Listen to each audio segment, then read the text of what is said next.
Welcome to Jagannadh kitchen. నేను ఈరోజు పిల్లల గురించి శ్రీఖండ్ చూపిస్తున్నానండి. ముందుగా పెరుగుని ఇలా వడకట్టుకున్నానండి. ఈ వాటర్ మొత్తం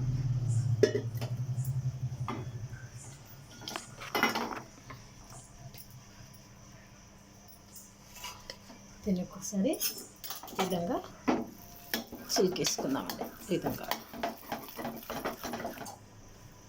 కప్పడి పెరుగు తీసుకున్నాను కదండి.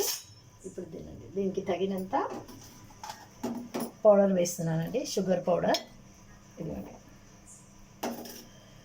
మీకు రుచికి తగ్గంత వేసుకోండి మీరు. ఇప్పుడు ఒక మామిడి పండు అండి,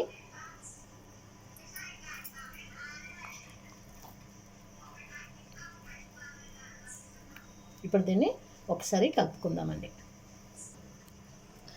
ఈ విధంగా మ్యాంగో వేసి కలుపుకున్నాను కదండి. ఇప్పుడు దీనిపైకి వెళ్ళి డ్రై ఫ్రూట్స్ వేస్తానండి. ఈ శ్రీఖండ్ అండి పిల్లలకు మీరు లంచ్ బాక్స్లో ఇవ్వచ్చు, లేదంటే బ్రేక్ఫాస్ట్కి కూడా ఇవ్వచ్చండి. ఇది ఫ్రిడ్జ్లో పెట్టి తింటే చల్లగా చాలా బాగుంటుంది.